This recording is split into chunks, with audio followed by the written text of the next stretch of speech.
بسم اللہ الرحمن الرحیم۔ السلام علیکم۔ معراج کے موقع پر رسول اللہ صلی اللہ علیہ وآلہ وسلم نے مسجد حرام سے مسجد اقصیٰ تک اور پھر مسجد اقصیٰ سے آگے 7 آسمانوں کی سیر کی، اور آپ نے جنت اور جہنم حتیٰ کہ اس زمین اور کائنات کے اندر موجود ہر چیز کا مشاہدہ کیا۔ اس کے بعد آپ صلی اللہ علیہ وآلہ وسلم سدرۃ المنتہا کہ جہاں پہ ہر چیز کی انتہا ہے، جہاں سے آگے کوئی فرشتہ بھی نہیں جا سکتا، آپ صلی اللہ علیہ وآلہ وسلم پھر وہاں سے لامکاں تک گئے، اور اس کے بعد اللہ تعالیٰ کے ساتھ ملاقات ہوئی، اور اس ملاقات میں آپ صلی اللہ علیہ وآلہ وسلم سورہ بقرہ کی آخری چند آیات اور نمازوں کا تحفہ لے کر واپس اس زمین کے اوپر لوٹ آئے۔ تو آپ صلی اللہ علیہ وآلہ وسلم فرماتے ہیں کہ جب ہم واپس مکہ آ رہے تھے تو مکہ کے قریب پہنچ کر ہم نے دیکھا کہ قریش کا ایک قافلہ گزر رہا ہے، اور اس قافلے میں موجود لوگوں میں سے کسی ایک کا اونٹ بھی گم ہو گیا۔ تو آپ صلی اللہ علیہ وآلہ وسلم فرماتے ہیں کہ فلاں آدمی نے انہیں وہ اونٹ لا کر دیا، اور میں نے انہیں سلام بھی کیا، جس پر وہ آپس میں بولے کہ یوں لگتا ہے کہ جیسے ہمیں محمد نے آواز دی ہے۔ اور صبح ہونے سے پہلے میں مکہ واپس آ گیا۔ مکہ پہنچ کر مجھے شدید قسم کی پریشانی تھی۔ مجھے اندازہ تھا کہ یہ لوگ شدید طریقے سے میری تکذیب اور مخالفت کریں گے، اور اس وقت میں اکیلا بیٹھا تھا کہ ابو جہل آ گیا اور طنز کے سے انداز میں بولا کہ کیا ہوا ہے، کوئی بات ہو گئی ہے؟ نبی کریم صلی اللہ علیہ وآلہ وسلم نے فرمایا کہ آج رات مجھے زمین اور آسمان کی سیر کروائی گئی۔ اس نے پھر طنزیہ انداز میں پوچھا کہ اچھا تو پھر آپ کہاں کہاں تک گئے تھے؟ نبی کریم صلی اللہ علیہ وآلہ وسلم نے فرمایا کہ بیت المقدس تک۔ کہنے لگا کہ اچھا تو پھر صبح ہونے سے پہلے واپس بھی آ گئے؟ میں نے کہا ہاں۔ تو کہنے لگا جو بات آپ مجھے بتا رہے ہیں، کیا یہی بات آپ قریش والوں کے سامنے بھی کہیں گے؟ رسول اللہ صلی اللہ علیہ وآلہ وسلم فرماتے ہیں کہ میں نے کہا ہاں۔ تو یہ سن کر وہ اٹھا اور اونچی آواز میں قریش والوں کو بلایا، اور جو اپنی جگہ پر بیٹھا ہوا تھا وہاں اکٹھے ہو گئے۔ اور تب ابو جہل بولا کہ محمد انہیں بھی بتائیے کہ جو آپ نے مجھے بتایا ہے۔ رسول اللہ صلی اللہ علیہ وآلہ وسلم نے فرمایا کہ میں نے معراج کے متعلق بتایا تو کچھ لوگ خاموش ہو گئے، اور کچھ لوگ سر پکڑ کر بیٹھ گئے، اور کچھ لوگ مذاق اڑاتے ہوئے تالیاں بجانے لگے۔ لیکن ان میں سے کچھ لوگ تھے جنہوں نے واقعی بیت المقدس کو دیکھ رکھا تھا، تو وہ سنجیدگی کے ساتھ بولے کہ اچھا اگر آپ واقعی وہاں گئے ہیں تو ذرا یہ تو بتائیں کہ وہ دیکھنے میں کیسا ہے۔ نبی کریم صلی اللہ علیہ وآلہ وسلم فرماتے ہیں کہ میں نے حتیم کعبہ میں کھڑا تھا کہ اچانک میرے سامنے ایک رستہ کھلا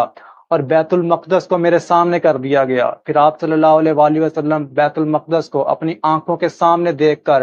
لوگوں کو اس کی صفات بتا رہے تھے، یہاں تک کہ ان میں سے ایک شخص جو کہ غیر مسلم تھا وہ اٹھا اور کہنے لگا کہ اے محمد، میں بیت المقدس کو ان سب سے زیادہ جانتا ہوں، تو کیا آپ بتا سکتے ہیں کہ بیت المقدس کا فلاں پہاڑ سے فاصلہ کتنا ہے؟ تو نبی کریم صلی اللہ علیہ وآلہ وسلم نے مسجد اقصیٰ دیکھ کر اس کی بات کا جواب دے دیا، اور کچھ دیر تک خاموش رہنے کے بعد وہ قریش سے مخاطب ہو کر بولا کہ محمد جو بول رہے ہیں وہ سچ بول رہے ہیں۔ اللہ کی قسم یہ تو بیت المقدس کے متعلق اس طرح بتا رہے ہیں کہ جیسے کوئی اپنے گھر کا نقشہ جانتا ہے۔ نبی کریم صلی اللہ علیہ وآلہ وسلم بولے کہ اس کے علاوہ میں تمہیں ایک نشانی اور بھی دے دیتا ہوں۔ واپس آتے ہوئے میں نے دیکھا تھا کہ قریش کا ایک قافلہ ہے جس کا فلاں مقام پر ایک اونٹ گم ہو گیا، مگر فلاں شخص نے اسے ڈھونڈ لیا، اور وہ لوگ آج شام کو عصر کے وقت مکہ پہنچیں گے، اور ان کی نشانی یہ ہوگی کہ ان کے آگے آگے ایک ایسا اونٹ چل رہا ہوگا جس پر کالے رنگ کا ایک کپڑا اور کالے رنگ کی 2 بوریاں موجود ہیں، اور بالکل ویسا ہی جیسا کہ نبی کریم صلی اللہ علیہ وآلہ وسلم نے فرمایا تھا۔ عصر کے وقت مکہ والوں نے اس اونٹ کو شہر کے دروازے میں داخل ہوتے ہوئے اپنی آنکھوں سے دیکھ لیا۔ اللہ اکبر! یہ تھا اسراء اور معراج کا وہ واقعہ جو نبی کریم صلی اللہ علیہ وآلہ وسلم نے مختلف احادیث میں رپورٹ کیا ہے۔ یہی اونٹوں والا واقعہ رسول اللہ صلی اللہ علیہ وآلہ وسلم کے معراج کی سچائی کے بارے میں کچھ اس طریقے سے بھی بیان ہوتا ہے کہ رسول اللہ صلی اللہ علیہ وآلہ وسلم ام ہانی کے گھر میں تھے۔ آپ نے ام ہانی سے کہا کہ آج رات مجھے معراج کروائی گئی ہے، اور میں مسجد حرام سے مسجد اقصیٰ تک اور اس کے بعد سدرۃ المنتہا اور اس سے بھی آگے تک ہو کر آیا ہوں۔ تو اس پر ام ہانی نے کہا کہ اگر آپ اپنی قوم کے پاس جائیں گے تو اس کا وہ انکار کر دیں گے اور آپ کو جھوٹا کہیں گے، اور آپ صلی اللہ علیہ وآلہ وسلم کا دامن پکڑ لیا آپ صلی اللہ علیہ وآلہ وسلم نے اپنا دامن چھڑوایا اور اپنی قوم کے پاس تشریف لے گئے۔ آپ صلی اللہ علیہ وآلہ وسلم نے حتیم کعبہ میں ان کے پاس جا کر ان کو واقعہ معراج کی خبر دی۔ جبیر بن موتم نے کہا، اے محمد، اگر واقعی تم اس رات وہاں گئے ہو تو اس وقت ہمارے پاس نہ ہوتے۔ ایک شخص نے کہا کہ اے محمد، کیا آپ نے فلاں فلاں جگہ ہمارے اونٹوں کو دیکھا تھا؟ آپ صلی اللہ علیہ وآلہ وسلم نے فرمایا کہ ہاں، اللہ کی قسم میں نے دیکھا ہے کہ ان کا ایک اونٹ گم ہو گیا تھا اور وہ اس کو ڈھونڈ رہے تھے۔ اس شخص نے کہا کہ کیا آپ فلاں کے اونٹوں کے پاس سے گزرے تھے؟ آپ صلی اللہ علیہ وآلہ وسلم نے فرمایا کہ ہاں، میں نے ان کو فلاں فلاں جگہ پر دیکھا تھا۔ ان کی سرخ رنگ کی اونٹنے کی ٹانگ ٹوٹ گئی تھی، ان کے پاس پیالے میں پانی تھا جس کو میں نے پی لیا۔ اس نے کہا کہ اچھا بتائیے، ان کی اونٹنیاں کتنی تھیں اور ان کے چرواہے کون کون تھے؟ آپ صلی اللہ علیہ وآلہ وسلم نے فرمایا کہ میں نے ان کی گنتی کی طرف توجہ نہیں دی تھی، تو اسی وقت وہ اونٹ اور ان کے چرواہے آپ کے پاس حاضر کر دیے گئے، اور آپ صلی اللہ علیہ وآلہ وسلم نے ان کو اپنے سامنے گن لیا اور ان کے چرواہوں کو جان لیا۔ پھر آپ نے قریش سے فرمایا کہ تم نے مجھ سے بنو فلاں کے اونٹوں کی تعداد اور ان کے چرواہوں کی گنتی کے متعلق پوچھا تھا، سو ان کے اونٹوں کی تعداد اتنی ہے اور ان کے فلاں فلاں چرواہے ہیں۔ بہرحال پھر رسول اللہ صلی اللہ علیہ وآلہ وسلم نے فرمایا کہ کل صبح یا عصر کے وقت وہ اونٹ شہر میں داخل ہوں گے۔ سو وہ اونٹ آ گئے۔ ان لوگوں نے اونٹ والوں سے پوچھا کہ کیا تمہارا کوئی اونٹ گم ہو گیا تھا؟ انہوں نے کہا کہ ہاں۔ پھر دوسرے سے پوچھا کہ کیا تمہارے سرخ اونٹنی کی ٹانگ ٹوٹی تھی؟ تو انہوں نے کہا کہ ہاں۔ اللہ اکبر۔ ایک اور روایت میں ہے کہ رسول اللہ صلی اللہ علیہ وآلہ وسلم نے صبح کو مشرکین کے سامنے جب واقعہ معراج سنایا تو وہ لوگ حضرت ابو بکر صدیق کے پاس گئے اور کہا کہ اے ابو بکر، تمہارے پیغمبر یہ کہہ رہے ہیں کہ وہ گزشتہ رات ایک ماہ کی مسافت کا فاصلہ طے کر کے واپس لوٹ آئے ہیں، تو آپ بولو کہ کیا کہتے ہو؟ اس وقت حضرت ابو بکر صدیق رضی اللہ تعالیٰ عنہ تجارت کی غرض سے کسی دوسرے شہر یا دوسرے ملک گئے ہوئے تھے۔ تو ابو بکر صدیق رضی اللہ تعالیٰ عنہ نے انہیں جواب دیا کہ اگر واقعی آپ صلی اللہ علیہ وآلہ وسلم نے یہ فرمایا ہے تو سچ فرمایا ہوگا، اور میں ان کی تصدیق کرتا ہوں۔ میں تو اس سے بھی زیادہ بعید باتوں پر ان کی تصدیق کرتا آیا ہوں کہ آپ آسمان سے آنے والی خبریں بیان کرتے ہیں اور میں ان کی تصدیق کرتا ہوں، اور اسی دن سے آپ رضی اللہ تعالیٰ عنہ کا نام صدیق پڑ گیا، یعنی حضرت ابو بکر صدیق، اور ہم انہیں صدیق اکبر کے نام سے جانتے ہیں۔ اب اس واقعے کو ہم سائنسی لحاظ سے دوسرے اینگل کے ساتھ ڈسکس کرنے کی کوشش کریں گے۔ سب سے پہلا اینگل ہے ٹائم ٹریول۔ دیکھیے، معراج النبی صلی اللہ علیہ وآلہ وسلم کا پورا واقعہ ٹائم ٹریول کا انڈینائلیبل ایویڈنس ہے۔ اس حقیقت کا انکار صرف وہی کر سکتا ہے کہ جسے معراج کا واقعہ ہونے میں کوئی شک ہے۔ غور کریں کہ کفار کا سب سے پہلا سوال کیا تھا۔ اچھا، آپ کہتے ہیں کہ آپ رات کو بیت المقدس گئے اور صبح سے پہلے واپس بھی آ گئے۔ کفار کا پہلا اعتراض یہ تھا کہ اتنا لمبا سفر اتنے تھوڑے سے وقت میں ممکن ہی نہیں ہے، اور یہ تو صرف اسرا والا حصہ ہے کہ جہاں نبی کریم صلی اللہ علیہ وآلہ وسلم مکہ سے پہلے مدینہ، پھر طور سینا، پھر بیت اللہ اور پھر بیت المقدس کی طرف گئے تھے۔ معراج تو اس کے علاوہ ہے کہ جس میں نبی کریم صلی اللہ علیہ وآلہ وسلم کو پہلا آسمان، پھر دوسرا، پھر تیسرا، اور اس طرح سے 7 آسمان پار کروا کے سدرۃ المنتہا تک لے جایا گیا تھا،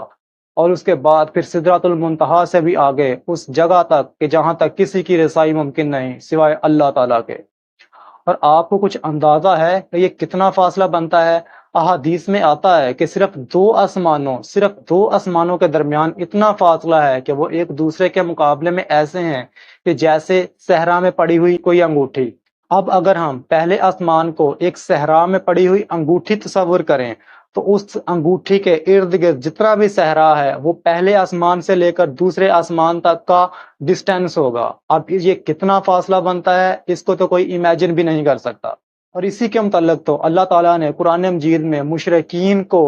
چیلنج کرتے ہوئے ارشاد فرمایا تھا کہ اگر تم زمین اور آسمان کی وسعتوں سے نکل سکتے ہو تو نکل جاؤ، اور تم ہرگز بھی ایسا نہیں کر سکتے۔ اس فاصلے کو تو کوئی کیلکولیٹ یا امیجن کر ہی نہیں سکتا کہ ایک ہی رات میں ان فاصلوں کو کور کر کے واپس آنے کا مطلب ہے کہ یا تو وقت ان کے لیے رک گیا تھا یا پھر وقت ہمارے لیے رک گیا تھا۔ تو ٹائم ٹریول اور ٹیلی پورٹیشن یہ چیزیں کوئی سائنس فکشن نہیں بلکہ ایک حقیقت ہیں۔ آپ کو پتا ہے کہ اب تو سائنسدان بھی کہنے لگ گئے ہیں کہ ٹائم ٹریول اور ٹیلی پورٹیشن میتھمیٹیکلی یہ چیزیں ممکن ہیں۔ مسئلہ صرف ہماری انجینئرنگ کا ہے، ہماری مشینری ابھی اس قابل نہیں ہوئی کہ وہ اس ٹیکنالوجی کو مینیفیسٹ کر کے دکھا سکے۔ سائنس کے مطابق ہمیں نظر آنے والی ہر شے کی تصویر ہمارے دماغ تک روشنی کے ذریعے سے پہنچتی ہے۔ روشنی کی رفتار تقریباً 3 لاکھ کلومیٹر فی سیکنڈ ہے۔ سورج کی روشنی زمین تک پہنچنے میں تقریباً 8 منٹ لیتی ہے، یعنی اگر ہم سورج کو جس حالت میں ابھی دیکھ رہے ہوتے ہیں وہ دراصل 8 منٹ پہلے کی اس کی حالت ہوتی ہے۔ اگر ہم روشنی کی رفتار سے سورج تک کا فاصلہ طے کرنے کے بعد واپس لوٹ کر آتے ہیں تو ہم یہاں پہ کھڑے ہو کر زمین کے اوپر اپنے آپ کو دوبارہ سے جاتا ہوا اور جانے کے بعد واپس آتا ہوا بھی دیکھ سکیں گے، کیونکہ سورج سے واپس روشنی تقریباً 8 منٹ میں ہم تک پہنچتی ہے۔ اگر ہم روشنی کی رفتار سے کہیں زیادہ تیز سفر کر سکیں تو ممکن ہے کہ ہم ماضی یا مستقبل کے مناظر اپنی آنکھوں سے دیکھ سکیں۔ یہی نظریہ ٹائم ٹریول کہلاتا ہے۔ ایک بڑے مشہور سائنسدان اسٹیفن ہاکنگ کہتے ہیں کہ میں مستقبل میں وقت کے سفر پر یقین رکھتا ہوں۔ وقت دریا کی طرح بہتا ہے، لیکن مختلف مقامات پر یہ بہاؤ مختلف رفتار رکھتا ہے، اور یہی وقت میں سفر کی سب سے پہلی کنجی ہے۔ اب ایک روایت کے مطابق جبرائیل علیہ السلام نے رسول اللہ صلی اللہ علیہ وآلہ وسلم کو براق پر سوار کیا تھا، کہ جس کا مطلب ہوتا ہے بجلی۔ اب اگر کوئی جسم روشنی کی رفتار سے حرکت کرے تو وقت اس کے لیے رک جائے گا۔ یہی وجہ ہے کہ آپ صلی اللہ علیہ وآلہ وسلم معراج سے واپس آئے تو بستر کی گرمی، بہتا ہوا پانی اور ہلتی ہوئی کنڈی ویسے کی ویسے موجود تھی۔ سائنسدانوں کا ماننا ہے کہ کائنات میں ایسے پوشیدہ راستے یا پورٹلز موجود ہو سکتے ہیں جو ہمیں لمحوں میں دور دراز تک کی کہکشاؤں تک پہنچا سکتے ہیں، جیسے کہ وارم ہولز، زمان و مکان کو جوڑنے والی فرضی سرنگ جو روشنی سے بھی تیز سفر کا ذریعہ بن سکتی ہے،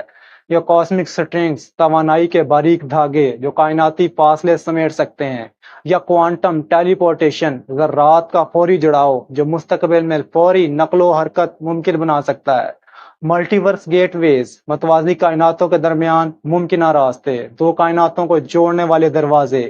یہ سب فی الحال نظریات ہیں، مگر کل یہ حقیقت بھی۔ اب دوسرا اینگل ہے آسمان کے دروازے، یہ کیا شے ہو سکتے ہیں؟ اب آپ ذرا خود غور کریں کہ ایک ایسی چیز جس میں انسان داخل ہو اور جب دوسری طرف سے وہ نکلے تو صرف ان چند لمحوں کے درمیان اتنا زیادہ فاصلہ طے کر چکا ہو کہ جو کیلکولیٹ بھی نہیں ہو سکتا۔ ایسے ایک دروازے کو آپ کیا نام دیں گے؟ پورٹلز یا پھر ملٹی ورس گیٹ؟ بہرحال پورٹلز، نبی کریم صلی اللہ علیہ وآلہ وسلم نے واضح فرمایا تھا کہ میرے سامنے ایک ایسی چیز لائی گئی کہ جس سے زیادہ خوبصورت چیز میں نے اس دنیا میں نہیں دیکھی،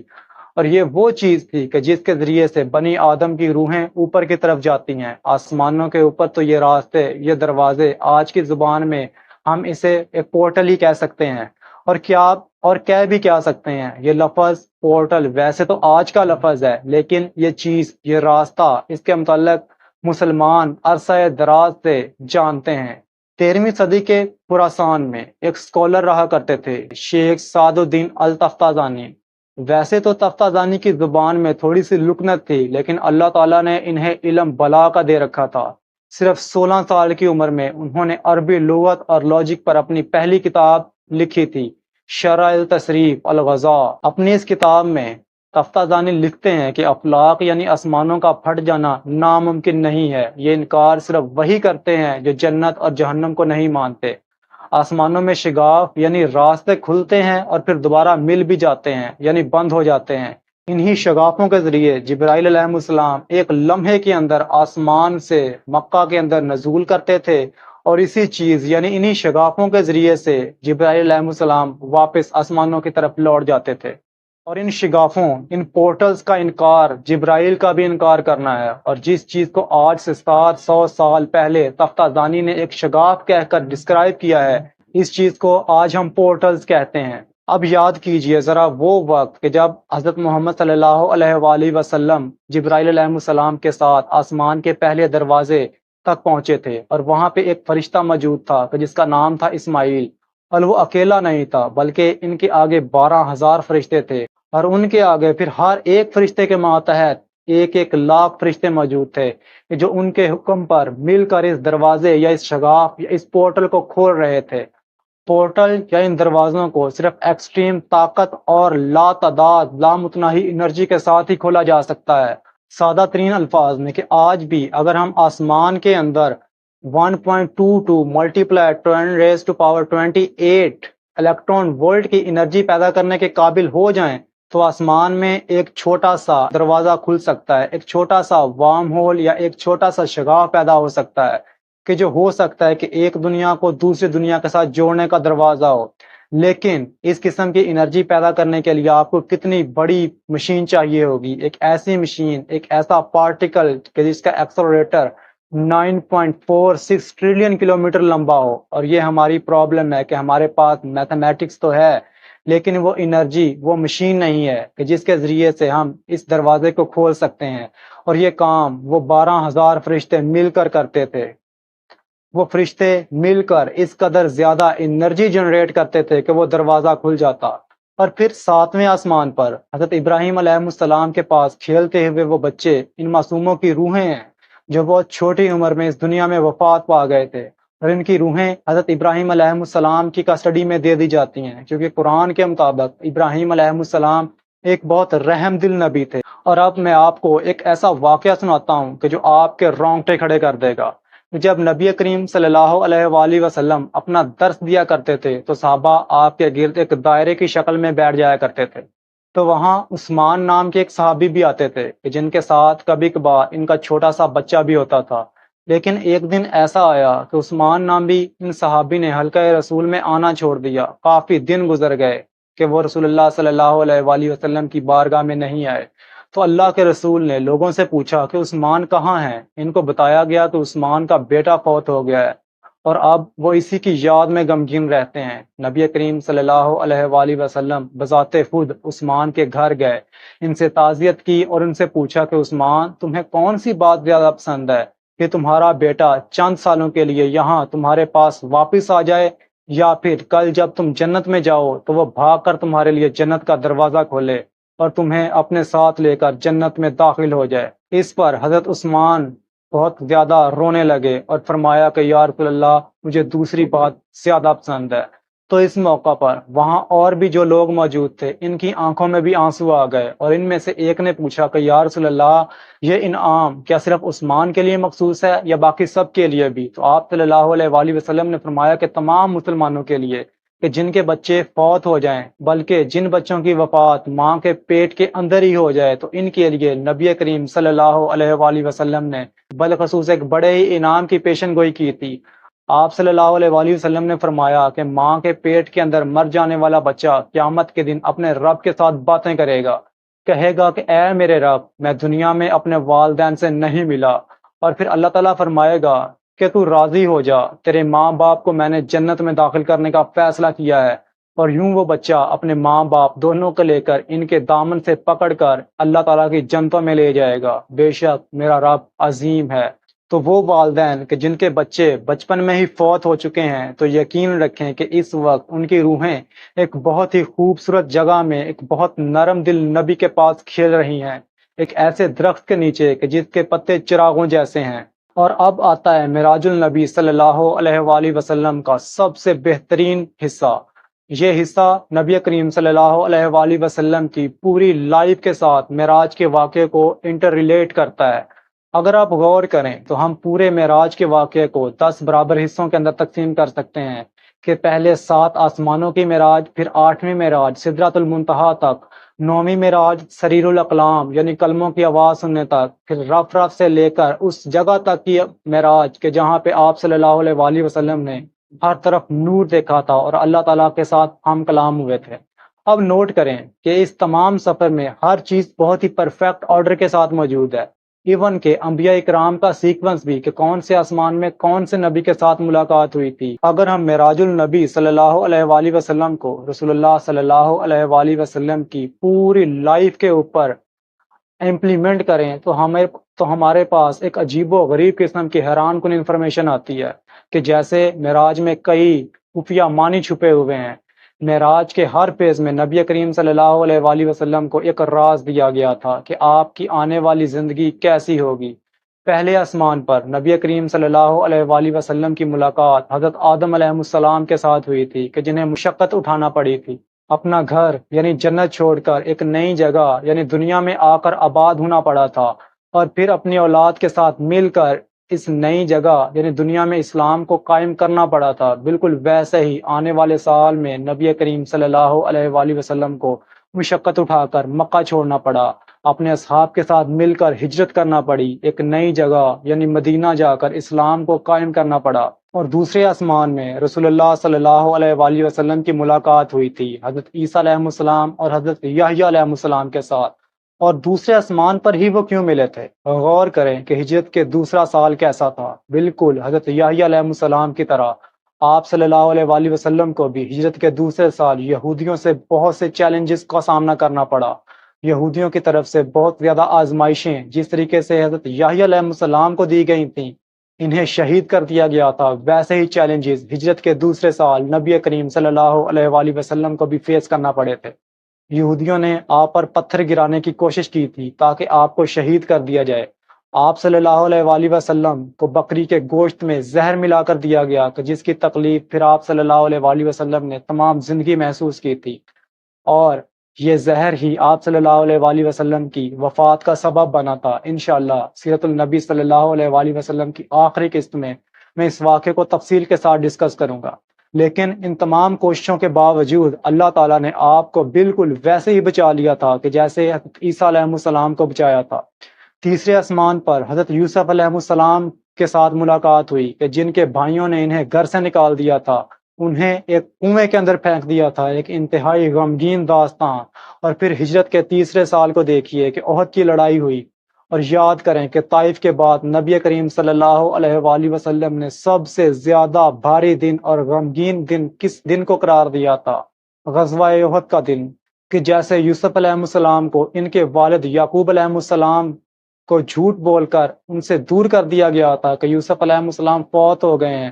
ویسے ہی احد کے دن مسلمانوں میں بھی خبر پھیلا دی گئی تھی کہ نبی کریم صلی اللہ علیہ وآلہ وسلم معاذ اللہ شہید کر دیے گئے ہیں، کہ جس طریقے سے یوسف علیہ السلام کو کنویں میں پھینک کر انہیں تکلیف دی گئی تھی، ویسے ہی نبی کریم صلی اللہ علیہ وآلہ وسلم کی مبارک ماتھے پر ایک پتھر آ کر لگا تھا کہ جس سے آپ اپنے پہلو کے بل ایک گڑھے میں گر گئے تھے کہ جو ابو عامر فاسق نے مسلمانوں کے لیے کھود رکھا تھا۔ اور پھر حضرت علی ابن ابی طالب رضی اللہ تعالی عنہ نے آپ کا بازو پکڑ کر آپ کو وہاں سے باہر نکالا تھا، اور اسی غزوہ میں ایک پتھر رسول اللہ صلی اللہ علیہ وآلہ وسلم کے رخسار مبارک پر بھی آ کر لگا تھا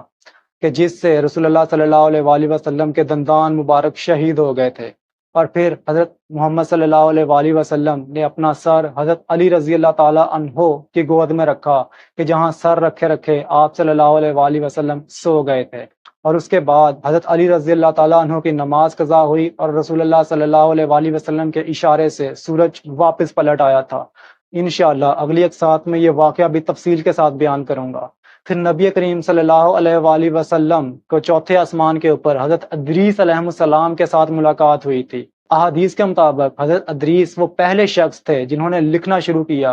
اور ہجرت کے چوتھے سال نبی کریم صلی اللہ علیہ وآلہ وسلم نے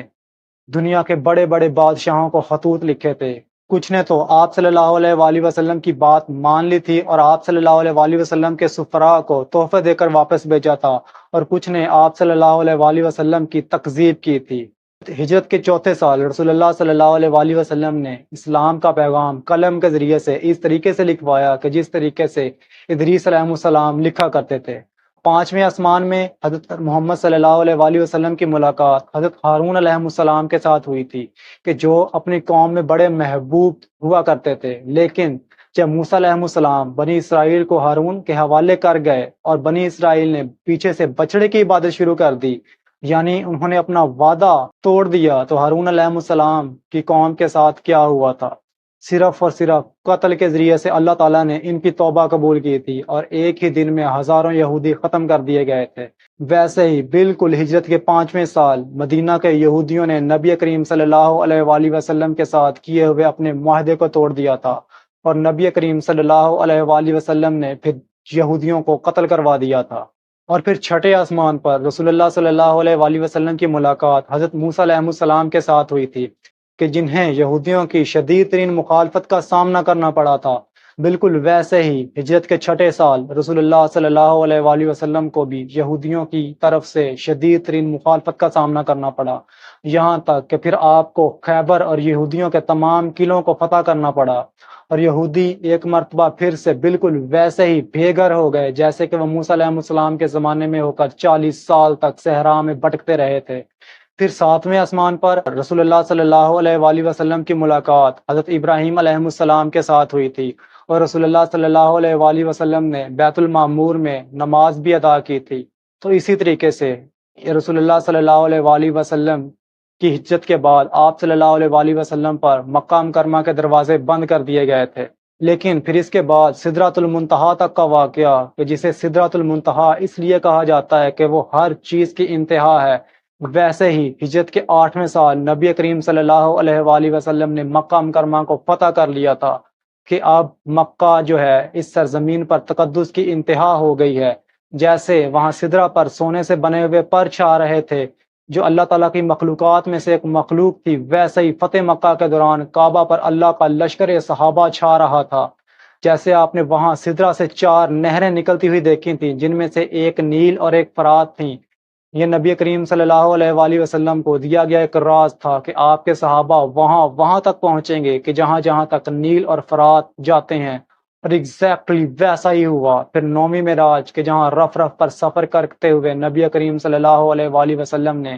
سریر الاقلام یعنی قلموں کی سرسراہٹ سنی تھی کہ جو تقدیر لکھ رہے تھے، تو یہ بھی نبی کریم صلی اللہ علیہ وآلہ وسلم کو دیا گیا ایک راز تھا کہ اب ہجرت کے 9ویں سال آپ اپنے تمام امور تقدیر کے حوالے کر دیں۔ اور پھر 10ویں معراج کے جو رف اور اس سے بھی کہیں اوپر کی معراج ہے کہ حریم ناز میں آپ صلی اللہ علیہ وآلہ وسلم کو نمازوں کا تحفہ دیا گیا، اور یہ تحفہ حریم ناز میں دینے کی بھی ایک وجہ تھی تاکہ آپ کی امت کو نماز کے تقدس کی اہمیت بتائی جا سکے۔ اور اسی کے متعلق ایک حدیث بھی ہے کہ رسول اللہ صلی اللہ علیہ وآلہ وسلم نے فرمایا کہ نماز مومن کی معراج ہے، اور بالکل ویسے ہی معراج کے 10ویں حصے کی طرح ہجرت کے 10ویں سال 2 ملاقاتیں جمع ہو گئیں۔ بیت اللہ سے ملاقات یعنی ہجرت کے 10ویں سال رسول اللہ صلی اللہ علیہ وآلہ وسلم نے اپنا آخری حج کیا تھا اور آخری خطبہ حجۃ الوداع دیا تھا، اور صرف 3 مہینے کے بعد دوسری ملاقات ہوئی، یعنی آپ صلی اللہ علیہ وآلہ وسلم کی اپنے خالق حقیقی اللہ تعالیٰ کے ساتھ ملاقات ہو گئی، بالکل ویسے ہی کہ جیسے 10ویں معراج کے موقع پر رسول اللہ صلی اللہ علیہ وآلہ وسلم اللہ تعالیٰ کے ساتھ ہم کلام ہوئے تھے۔